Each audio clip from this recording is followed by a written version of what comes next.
que é meditação segundo a Bíblia? O que não é meditação? Nossa imaginação pode mesmo ser usada pelo diabo? Qual a diferença da meditação oriental da meditação cristã? Como praticar a meditação cristã? Essa e outras perguntas vamos responder aqui nesse vídeo. E aí, pessoal, sejam muito bem-vindos ao primeiro vídeo, ao primeiro episódio da série Crescendo em Devoção aqui do canal, onde nós vamos falar sobre as disciplinas espirituais.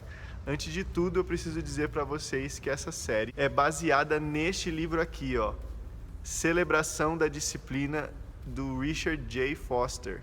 Nesse livro aqui, ele separa as disciplinas espirituais em três partes. Ele separa em disciplinas interiores, exteriores e comunitárias. Nessa série vamos falar somente das disciplinas interiores, tá bom? E já fica a recomendação desse livro que é fantástico, é muito bom. Se você ainda não tem ou não leu, dá um jeito de arrumar e leia, é fantástico, muito bom. Recomendação do canal aqui para vocês. Bom, antes de tudo a gente precisa falar um pouco do contexto bíblico da meditação para a gente ter uma introdução a esse assunto. A meditação era um assunto conhecido pelos autores bíblicos. Na Bíblia nós temos duas palavras que empregam o conceito de meditação e juntas elas têm alguns significados. E esses significados são: ouvir a palavra de Deus, refletir nos feitos de Deus, relembrar os atos divinos e ponderar sobre a lei de Deus. Então é ouvir, refletir, relembrar e ponderar coisas que Deus fez ou a lei de Deus. A ênfase bíblica da meditação é a mudança de comportamento com base no encontro com Deus, porque a meditação ela serve para que nós tenhamos um encontro com Deus e possamos ser transformados à medida que nós encontramos a Deus. Arrependimento e obediência também são traços que sempre estão juntos com a meditação na Bíblia. Olha só o que o salmista vai dizer no Salmo 119, versículos 97, 101 e 102. Ele diz o seguinte: como eu amo a tua lei, medito nela o dia inteiro. Afasto os pés de todo caminho mau para obedecer a sua palavra. Olha ele aí se arrependendo. Não me afasto das tuas ordenanças, pois tu mesmo me ensina. O foco contínuo na obediência e na fidelidade distingue com maior clareza a meditação oriental da meditação cristã. Quando olhamos para outras partes da Bíblia, nós também encontramos mais meditação. Olhem só, Gênesis 24, 63. Diz o seguinte: certa tarde, está falando sobre Isaac, saiu ao campo para meditar. Então era algo frequente que Isaac fazia. Agora, Salmo 63, versículo 6. Quando me lembrar de ti na minha cama e meditar em ti nas vigílias da noite. Olha só que legal, ele fala que ele meditava à noite antes de dormir. Agora, Salmo 119, versículo 148. Fico acordado nas vigílias da noite para meditar nas tuas promessas. Olha só o Salmo 1, versículo 2. O homem feliz ou bem-aventurado, cuja satisfação está na lei do Senhor, e nessa lei medita dia e noite. Olha só, ele fala do homem feliz que sempre está meditando e se satisfazendo na lei do Senhor. Deus falava com todos esses autores bíblicos através da meditação, não porque eles tinham algo de especial ou além da nossa compreensão. Na verdade, Deus falava com eles porque eles estavam simplesmente dispostos a ouvir. E um dos maiores exemplos disso que nós temos é o de Jesus Cristo, que mesmo tendo um ministério super atarefado, ele ainda se retirava para lugares desertos, como diz a palavra de Deus, para se encontrar com Deus. Ele não fazia isso somente para se afastar do povo, mas ele queria realmente ter um encontro com Deus, buscar o Pai Celestial. Ele queria ouvi-lo e manter comunhão com ele. E Jesus, em seu ministério, ele acena para a gente, chamando a gente a ter uma vida de devoção e uma vida de meditação e encontro com Deus frequentes também. Jesus, no seu ministério, ele também nos ensinou o que é ouvir e obedecer. Olhem só o que ele diz em João 5,19. Eu lhes digo verdadeiramente que o Filho não pode fazer nada de si mesmo, só pode fazer o que vê o Pai fazer, porque o que o Pai faz, o Filho também faz. Quando Jesus ele aconselhou os discípulos a permanecer nele, os discípulos entenderam o que ele queria dizer, porque eles viam Jesus permanecendo no Pai.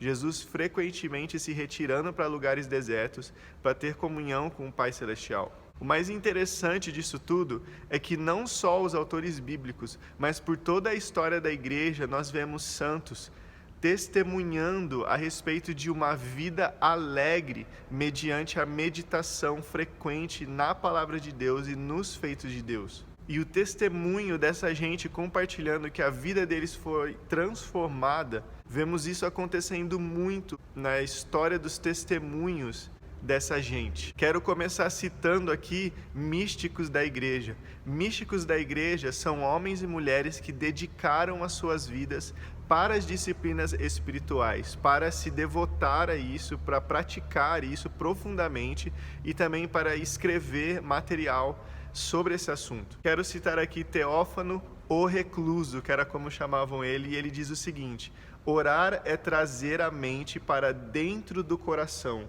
e lá permanecer diante da face do Senhor, sempre presente, que tudo vê e está no teu íntimo. Cara, olha isso que incrível.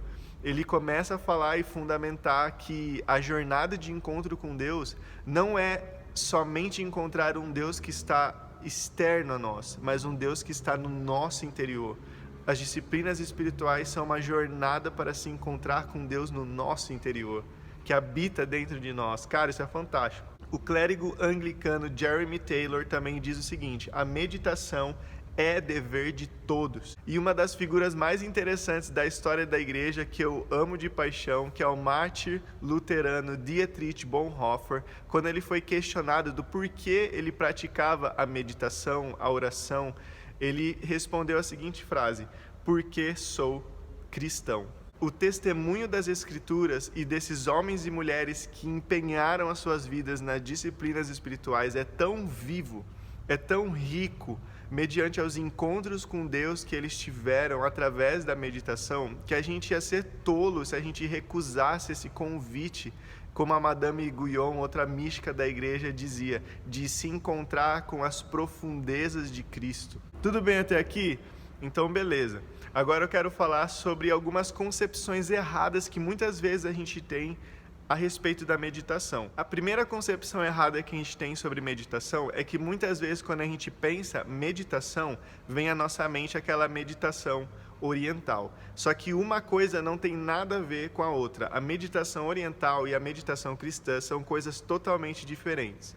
Enquanto a meditação oriental está tentando esvaziar a mente, a meditação cristã está tentando preenchê-la, encher ela. Algumas formas de meditação oriental também enfatizam a questão de nos desligarmos do mundo, desligando também um pouco da nossa pessoalidade e da individualidade. Na meditação cristã também existe o fato de nos desligarmos do mundo, só que é no sentido de tentarmos interromper coisas que nos atrapalham e nos distraem para que o nosso encontro com Deus aconteça de uma forma mais eficaz. A gente se isola da confusão que rodeia a gente para enriquecer o nosso encontro com Deus. Contudo, se a gente se desligar, mas a gente não se preencher daquilo que Deus quer que nos preenchamos, nós vamos falhar no quesito da meditação cristã. A segunda concepção errada que temos sobre meditação é que a gente pensa que ela é para pessoas excepcionais, pessoas treinadas ou pessoas com um curso técnico que precisam saber de muita coisa para começar a meditar. Só que isso é uma mentira, não há necessidade de um curso técnico ou um talento especial, nem poderes paranormais. Thomas Merton escreveu a seguinte frase no seu livro, e ele diz o seguinte: a meditação é realmente algo muito simples e não há muita necessidade de técnicas elaboradas que nos ensinem como prosseguir. A terceira concepção errada que nós temos sobre a meditação é que muitas vezes pensamos que ela não é algo atual, ela não tem a ver mais com o século XXI, é algo do passado.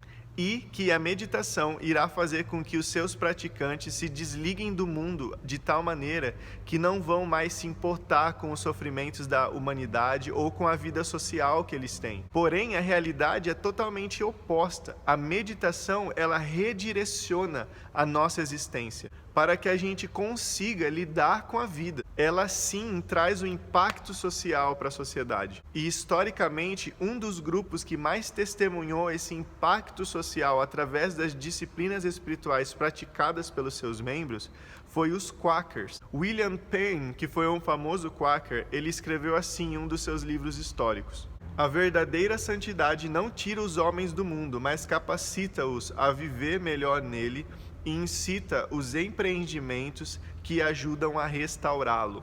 Então, a meditação não vai te alienar do mundo. Na verdade, ela vai fazer com que você saiba como conversar com seus amigos, com seus pais, com a sua esposa, com seu marido, a lidar com problemas delicados e até mesmo a gerar novos negócios. Isso não é fantástico? Muito bom, né? Tudo bem? Então beleza, vamos passar agora para os passos práticos da meditação.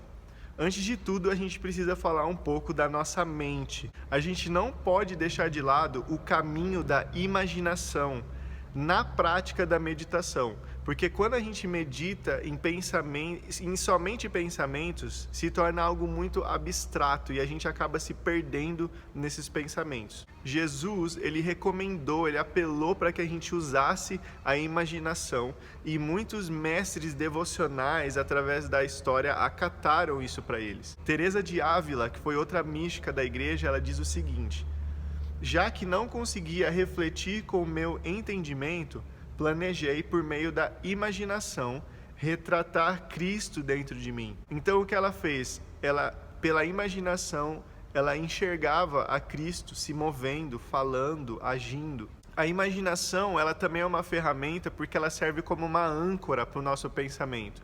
Os pensamentos, quando a gente simplesmente pensa neles, eles podem ser tão abstratos que a gente se perde. Mas a imaginação faz com que a gente se mantenha focado na mesma coisa e a gente consiga ruminar em cima daquilo. Francisco de Sales, ele disse uma frase muito boa que eu queria citar aqui. Ele fala o seguinte: assim como aprisionamos um pássaro na gaiola ou prendemos um falcão pela trela, para que ele repouse na mão, por meio da imaginação, restringimos a mente ao mistério sobre o qual meditamos. Olha só, para que ela não vagueie para lá e para cá, que é exatamente o que eu falei, dela servir como uma âncora para os nossos pensamentos. Outra questão também que muitos falam é que dizem que a imaginação ela não pode ser confiável, porque ela pode ser usada pelo maligno. Realmente nós temos algumas questões e algumas coisas a se preocupar em relação com isso, porque da mesma forma que outras faculdades do nosso ser